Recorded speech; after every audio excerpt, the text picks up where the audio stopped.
Good afternoon. My name is Heidi Thorpe and I've worked for a government agency in Australia as a data scientist.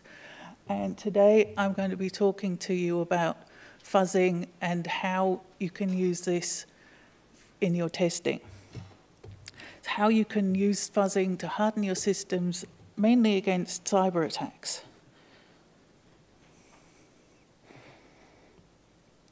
So, first of all, I'm going to introduce the subject. What are we going to do? What is fuzzing? It is the automated generation of data for testing. For fuzzing to work best, it has to be more than just randomly generated invalid data. So, for instance, you have an image classifier that you're going to train to look for horses. If you were going to use random test data, then you might have pictures of an orange or a chair, random pictures, random data that you might use. You test the classifier with the orange and you say, no, that orange is not a horse. You test the classifier with the chair and you say, well, it's a bit closer, it's brown, has 4 legs, you can sit on it, but it definitely isn't a horse. So then you say, okay, with fuzz testing, instead of using images of an orange and a chair, you would instead possibly use images of a donkey and a unicorn. Is a donkey a horse? Well, not really, but closer than an orange. Is a unicorn a horse? Well, still not quite, but it's still closer. It's closer to what we're expecting, but it's still unexpected data and could cause unexpected results. So what we're going to be doing is creating XML or JSON that looks almost right, but gives you substantially more edge cases than you would get using just manual testing. The objective is to come up with data that superficially looks correct, but is not. Because it is machine learning, you can automate the generation of the data and the execution of the tests. The greatest vulnerabilities, crashes, null pointer exceptions, buffer overflows. You can run thousands of tests and in this way look for more exceptions. I can't show you real client data, so what we'll be doing is we'll be using MS Word data because internally it's XML. If you take an MS Word document, you'll notice that it's a zip file and you can unzip the zip file. And this is the set of data files that you get when you unzip the zip file. It's not a practical example, but it's a demonstration of fuzzing and how to generate XML, with the added advantage that we can import the data back and see the result at the end. This is an example of one of the XML files from a Word document. And since many REST interfaces, portals, etc., expect XML or JSON, it's still a valid test. So what is neural fuzzing? Neural fuzzing is a technique using neural networks for fuzz testing. In this case, using neural networks to generate test data. Why is fuzzing a good idea? Well, fuzzing can save money, but it's not just about saving money. We'll start at the programming step. The programmer makes a mistake. The software then moves through the QA and test cycle. The bug is not found. The testers are not using fuzzing, but maybe they're not using enough testing, maybe they're not using the right data. The software is released, and at some point in the future, an attacker finds the bug. Probably they're using fuzzing. Maybe. However, they do find the vulnerability. They find it and attack the system. They send data to the software. They cause it to crash. They can then steal money, data, property, whatever they like. It could quite literally be death and destruction if an attacker crashed the software in your car. And this has actually happened, not necessarily XML, but it has happened to people in their car. At some point, the owner of the software realizes there's something wrong. They realize that the computer vulnerability has been found. Computer security experts are consulted, and they trace the attack back to the original bug. Now it is listed as a known vulnerability, and the vendor can fix the bug. A patch can be released, and this is the worst-case scenario, and it happens all the time. A better bug lifecycle would be this. Instead of an attacker finding the bug, it is found by a security expert using fuzzing. They can responsibly, discreetly disclose the vulnerability before it is found by an attacker. And it can be, the vendor can apply a patch and the bug is not exploited. The best case scenario would be this one. Somebody writes a bug, the QA test team find it, the bug is fixed, and it's not part of the software release. This lowers the cost of the software and increases the satisfaction for the software users. Functional testing alongside fuzzing increases the possibility that a bug is caught before the software is released. So, how does it work? Fuzz testing involves inputting massive amounts of random data in an attempt to make the software crash. During fuzzing, a program is executed many times, and after each execution, the result is recorded. The input is modified. Sometimes the whole data input is changed, sometimes only some of it. The modified data is then sent to the program and the result recorded, along with the input data. If the software crashes, the result can be analyzed. Otherwise, the process just continues until a failure happens. There are two types of software fuzzing techniques. Dumb fuzz testing, where the input data is randomly changed and the reaction to the random data is observed. This may not provide useful results, as most applications expect the data to be in a particular format. The technique should still be employed. As it's reasonable to expect that sometimes the software will receive this random input. The other type of software fuzz testing technique is smart fuzz testing, changing specific values, leveraging knowledge of the underlying format or expected behavior. In this case, the application expects input that is all numbers. For instance, a phone number. These users all abide by the rules and input numbers. Fuzz testing systematically simulates a user who does not abide by the rules. So here we have an analogy. For instance, a security guard at a party. You send a message with your name. He looks on the list and sends a reply. Yes or no. Will you get into the party? To fuzz test this guard, you need to do something unexpected. You say, look over there, unexpected behavior. Look over there, is it valid input? It's not expected, but it's not random either. The unexpected behavior may trigger a failure. Fuzz testing systematically simulates a user who does not follow the rules and could cause a failure. A good fuzzer decides what the malformed inputs should look like and generates test cases. It then automatically executes the tests and records any failure it needs to keep any failure. It needs to keep records of any failures so that it can be a repeatable process. The whole point of fuzzing is to find vulnerabilities in the software before anyone else does. This is important from both a security and a robustness point of view. The sheer power of having fuzzing generate test cases is that you're going to have useful test cases showing up.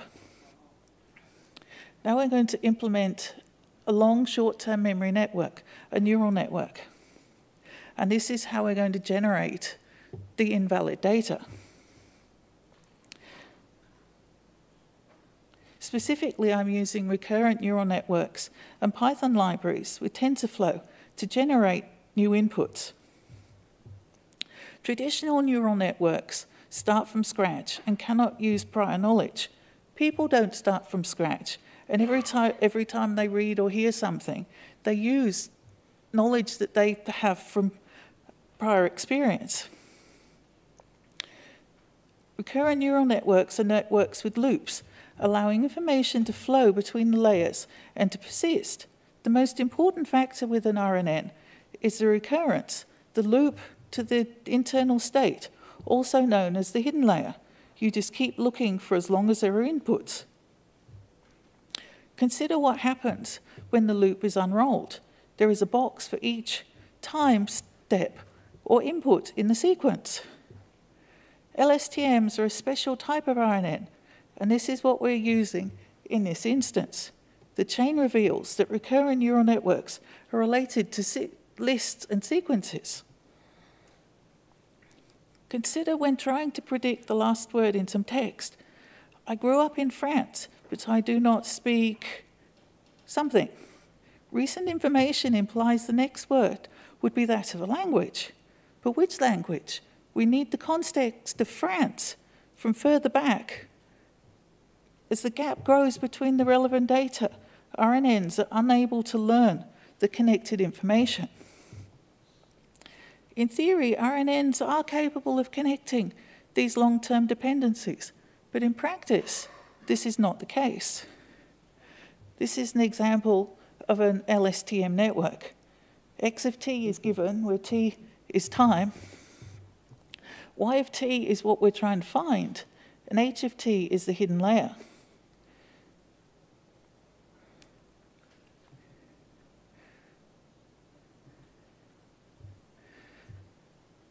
Long short-term memory networks, usually just LSTMs, are a special form of RNN.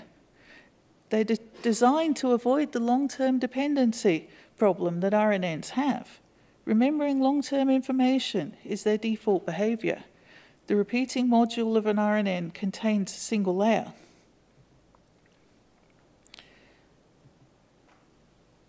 This is the 4 interacting layers of an LSTM.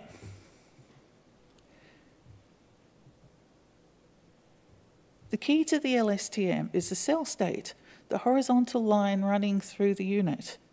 The cell state runs straight down the entire chain with only some minor linear interactions. It's easy for information to just flow along it unchanged. The LSTM has the ability to forget or remember information. This is carefully regulated by the structures called gates. Gates are a way of optionally remembering or forgetting information. They're composed of a sigmoid neural net layer and a pointwise multiplication operation.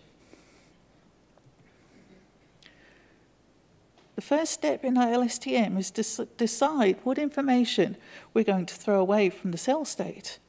This decision is made by the sigmoid layer, the forget gate layer. It looks at t-1, one step in the past, and inputs a number between 0 and 1 to decide how much it's going to forget and how much it's going to remember. A 1 represents completely keep, and a 0 means completely forget. The cell state may, for instance, remember the name of the present subject, and when it finds a new subject, it may throw away the old subject and just remember the new one. The next step is to decide which information we're going to store in the cell state. This has 2 parts. First, the sigmoid layer, called the input gate, decides what value we're going to update. Next, the tan layer creates a vector of the new candidate values. This could be added to the state. In the next step, we're going to combine these 2 to create an update to the state. In the example of our language model, we'd want to add the name of the new subject to the cell state to replace the old one that we're forgetting. It's now time to update the old cell state. C of t minus 1, into the new cell state, C of t. The previous steps already decided what we're going to do. We just need to actually do it. We multiplied the old cell state by f of t, forgetting the things that we decided to forget earlier, and then we add C of t. This is the new candidate values, scaled by how much we decided to update them. In the case of the language model, this is where we actually decide what information we're forgetting or remembering. And this is the actual implementation of the previous step, where we actually implement what we're forgetting and what we're remembering. Now we're going to look at some code. And because most people are not really very good at looking at XML and deciding whether it's correct, we're going to look at some Shakespeare sonnets, and we're going to generate some Shakespeare sonnets using LSTMs. So,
because it rebooted earlier.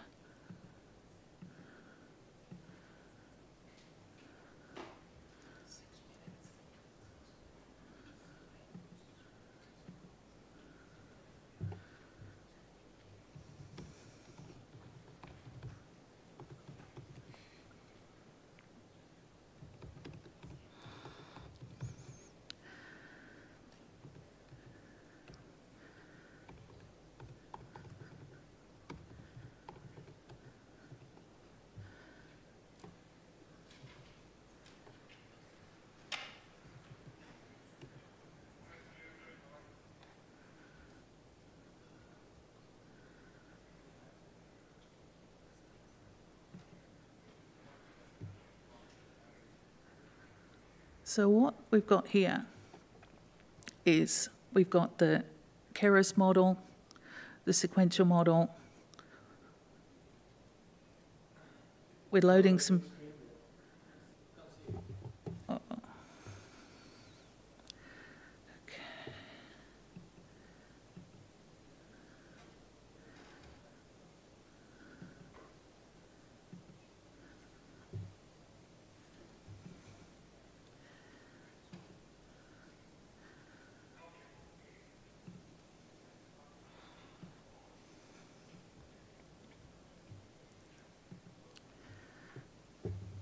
Okay, we're loading some sonnet text,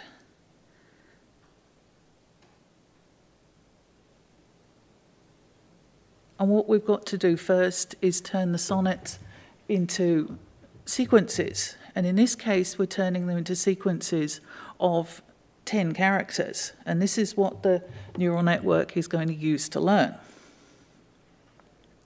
We build the model.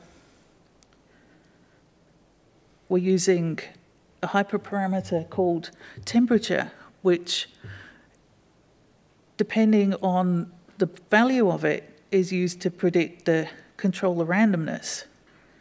So what we've got is all of the different characters that we're using. So we have, that is our character set. And usually if you're using words, then you'd use word2vec or something that's already been trained. But in this case, we're just using characters, and we're going to generate the sonnet one character at a time. So we have the neural network, and you can see it's pretty gibberish, and there's just random letters, and then as it's learning, it discovers the word the. So we've found a word, and we're learning a bit more and a bit more. And this is just one character at a time. We're learning. And then when we get to about here, we say something, death not to me, so furloughness, dimnant. So it's finding words, and it's almost kind of like a sonnet. And then as we go further down here, we say, okay, the stars of summer state, and then betreth of all two, Sir one gives and sing. And this is one character at a time, generating sonnets as it goes. And then as we get towards the end,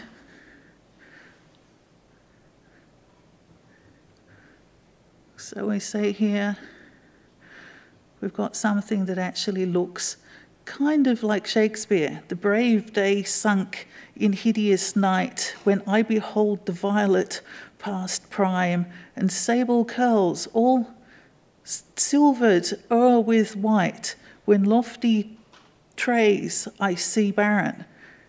And you say, well, that's one character at a time.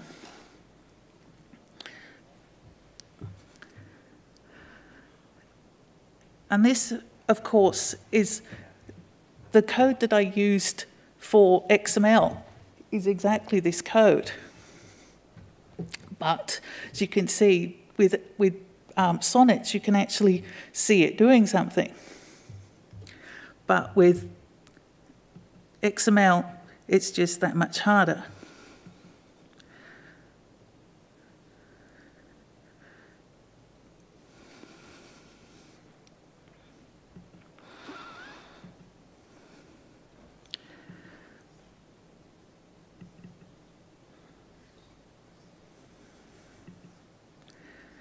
And this is exactly the same code, but instead of having the sonnets, it has some XML as input. And you can see it has gibberish, gibberish, and then as it gets towards the end, it's actually looking like real XML. And so that is what I've used. Not exactly this code, not exactly this data, but something similar. And that's how I've been generating data for testing, because generating it manually is just too hard, whereas generating it automatically, generate thousands of records. And that's all. Thank you.